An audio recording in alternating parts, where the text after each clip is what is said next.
How did I learn Korean? Without any studying. If 10 years of watching K-dramas did not result in anything, let me give you the tea. I don't care how good you are, you think, that doesn't sound right. Anyway, I don't care how good you are at memorization. You have to learn Hangul. Because number one, hi. Hello guys. Welcome. My name is Abigail.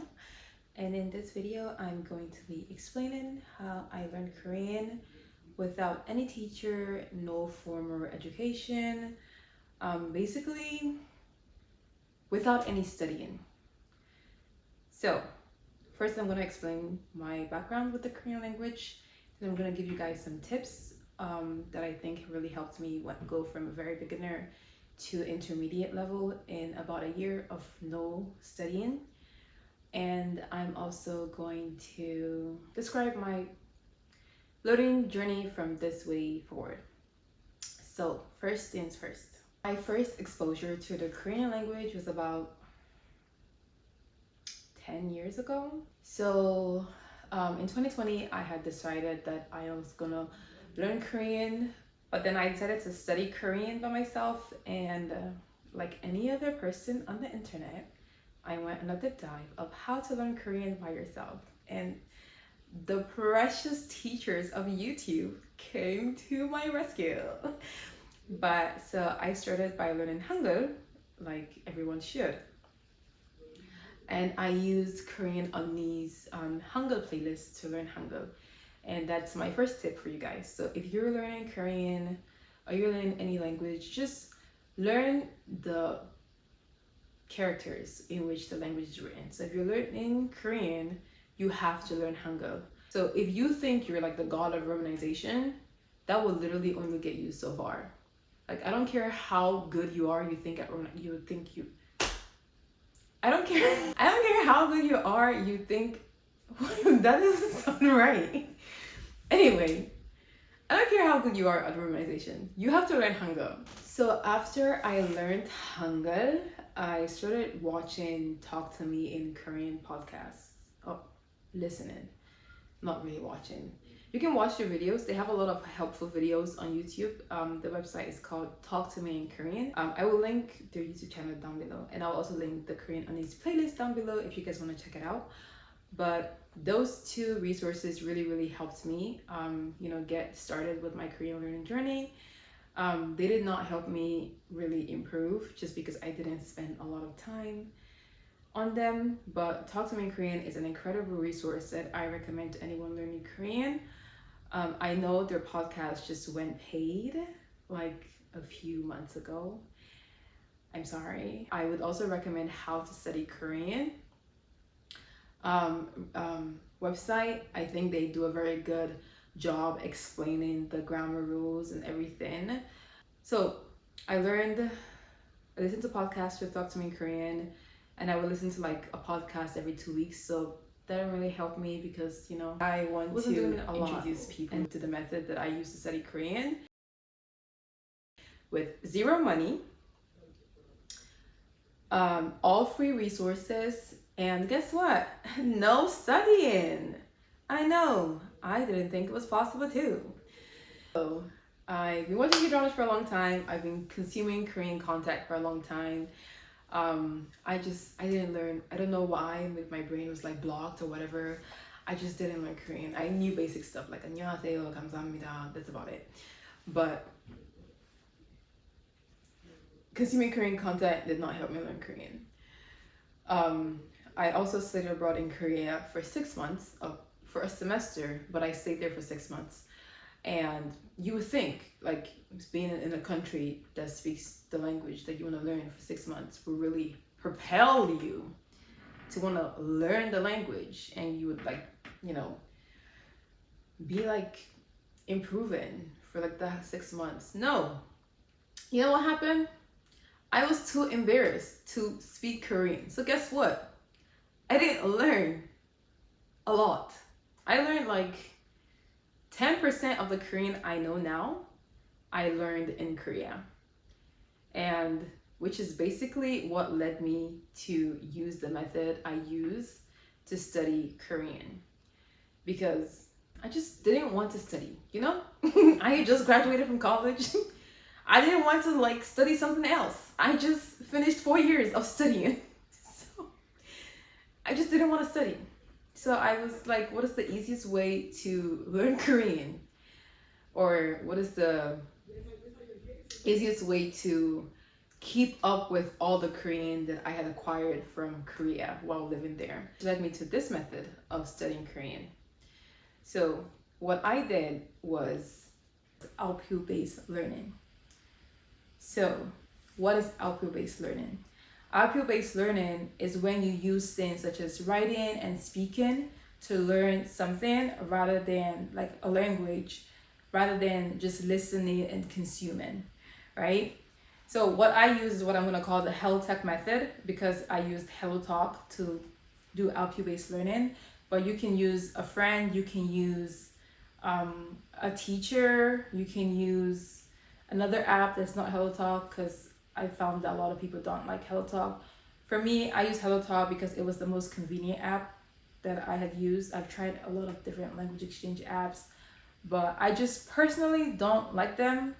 Either the interface is too complicated or the app is not popular enough and there's not a lot of people on the app. But I just prefer HelloTalk. It's more comfortable for me. Find whatever works for you. So the first thing I did after I came back from Korea, and I just felt so embarrassed that I lived there for 6 months, but I couldn't still speak Korean, was I started practicing on HelloTalk. So I started speaking to people every day. So I started about September of 2022. I started speaking to people every single day. I would have either like 15 to 30-minute conversations in Korean with Korean native speakers, not in Korean because obviously you have to start somewhere to get there. But so I would have 30-minute conversations and it would be like 20 minutes in English, but like 10 minutes in Korean. It was rough, but I just kept doing it for a really, really long time and it eventually paid off. So in addition to speaking every day, which is what I highly, highly, highly, highly, highly recommend for anyone who's learning Korean or any language in general, you have to speak the language. I have friends who have had tutors in Korean, like who have had Korean tutors who study abroad like me, but they still can't speak Korean. Like, you know, they have more vocabulary and more grammar than I do. Or they know more vocabulary and they know more grammar than I do. But the one thing that they lack is the ability to speak. And I emphasize so much on speaking because speaking helps your brain think very quickly. If you just focus on speaking, you will have the ability to acquire other skills much more easier. So if your reading is bad or your writing is bad or your listening is bad, I mean, when you listen, yeah, when you speak, you have to listen as well. But if you focus on speaking, you can improve your listening at the same time. And if you focus on speaking, your reading can improve so much, much better. And I'm a prime example of that. My reading skills were not very good, but in the past couple months, I've been working on my reading skills and they've gotten a lot better in just like a short amount of time that compared to the amount of time it took me to get good at speaking Korean. So I highly, highly, highly recommend that you focus on speaking first. You know, focus on speaking, and I genuinely think that all your other skills can be developed at a much faster pace than your speaking skill. So in addition to speaking every day with native speakers, another thing that I did was writing a diary on HelloTalk. So every day after like the end of the day, I would write a diary about how my day went. So I would talk about the sun was bright, I ate kimchi jjigae for lunch, or I looked in the mirror and there's like a pimple on my neck, something like that. You know, just like regular stuff, mundane stuff about my day. But the way I did it was, at first I started writing in English. So I would write in English and I would paste it on Papago, and Papago would tell me what the Korean translation of what I wrote in English is. And then I would read the Korean translation.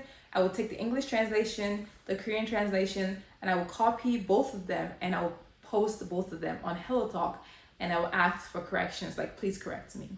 And I don't even know why I was asking for corrections, because I didn't understand the Korean version in the first place. So even though people corrected me, it wouldn't matter. But I just kept doing that. And after, I think, about 3 weeks, about 2 to 3 weeks, I was like, okay, I know a few words and I know a few sentences in Korean. I can come up with a few sentences on my own, because remember, in addition to writing this diary every day, I was also talking on the phone with somebody every day. So I had like developed ways to say things for myself just by talking to people and hearing them, like, say what I wanted to say in Korean, in English, in Korean. So I started writing by myself in Korean. So I would think in my head, what do I want to talk about, or what was the highlight of my day today? And I would think about it in English. And then on my notes app, or sorry, not notes app, on Papago, I would type it in Korean. So I would type it in Korean and it would be so wrong. Oh my gosh. It would be so wrong. Like Papago didn't even understand. Like the English version would not make any sense. So I would type it in Korean and I would read the English version. I would be like, no, this is not what I was trying to say. So I would tweak the Korean version and I would read the English version. I'd be like, no, this is still not what I was trying to say. And I would tweak the Korean version, tweak it until I get what I want to say in English. Sometimes it worked, other times it didn't work. So when it didn't work, what would I do? I would ask Papago how to say it in Korean. And Papago would tell me, and I would be like, oh, okay, that makes sense. And then I would take the Korean version, take the English version, so now it's Korean, English. Remember, before it was English, Korean. Now it's Korean and English. And I will paste it on Hello Talk, and Hello Talk people will correct me, right? On Hello Talk, people will say, okay, instead of saying this sentence like this is like formal Korean way, or this is like textbook way of speaking, you can say it this way. So this is like the native way of talking, of saying the sentence, or asking this question, or expressing this feeling. And I'll be like, oh, okay, I'll read the corrections. I'll take the corrections. If I remember, I'll use it. If I don't remember, I'll make the mistake again. And someone will correct me again. And someone will correct me again. I keep making the same mistake. Someone will keep correcting me until I get it right. So that's what I did. And then one fateful day, I think it was like November, or like the end of November, December, something like that. I was sitting and I was doing my, daily posts about my day on Hello Talk, and I had wrote what I wanted to say in Korean. I thought in English and I was writing in Korean. And after I finished writing in Korean, I read the English translation and I was like, oh my gosh, this is exactly how I wanted to express myself. And I was so happy. And from that day on, I was like, okay, now I'm going to start writing in Korean and let people correct me to, native speaker way of speaking rather than a textbook way of speaking. So that's what I did. I started writing in Korean and people will correct me and I'll read the corrections. And if I remembered, I will use it when I'm speaking, or I would use the correction again, like, the next day I write, or I don't remember, someone would just correct me again. And I still do that today. My Korean has gotten a lot better. I'm now an intermediate level. I can hold conversations. I can express myself in Korean. So this is an encouragement to you guys that it took me about a year and a half to get to where I am. So I started learning, seriously learning Korean in 2022, and I had no formal education. So I never had a tutor, I never took a class, I never did any of that. So if you're like me and you don't have the time, or you just don't have the money to spend on any of those things, just know that it is possible. You don't need to spend thousands of dollars. Wait, nobody's spending thousands of dollars. What am I saying? You have to spend a bunch of money trying to learn Korean. It is possible to learn Korean without any spending a bunch of money, or spending having a tutor or stuff like that. It's possible. So what are the tips that I recommend for people who are beginner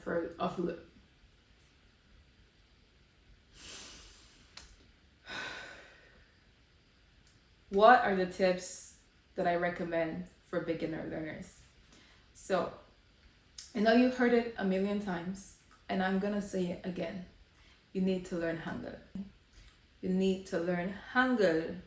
Imagine someone trying to learn English and they don't learn ABC. Yeah, it sounds absurd to you. Same way it sounds absurd to Korean that you want to learn Korean and you don't want to learn Hangul. Like, come on, it's not that hard. I know it can be intimidating, but I promise you, it's not that hard. You just have to take a couple weekends or like 2 hours a day for like a week and you get it. Like, it's not that difficult. Tip number 2, use as much free resources as possible. As I've just told you guys from my own experience in learning Korean, I didn't buy my first book until 2 months ago. And is what I bought is this book.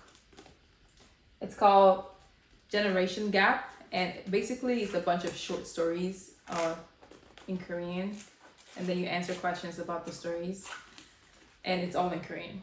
So this is why you need to learn Hangul, guys. But yeah, so I bought my first book 2 months ago after I decided that I'm intermediate level, I need more advanced resources, and most of the resources online are targeted towards beginners. So, I mean free resources. There are resources for intermediate learners, but most of the free resources are targeted towards beginner learners.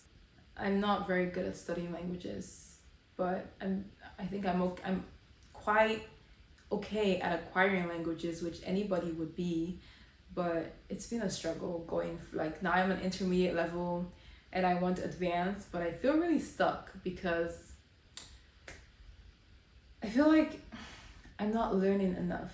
So once I learn more, I would inform you guys how to go from intermediate to advanced. But for now, you're a beginner, focus on the beginner stuff.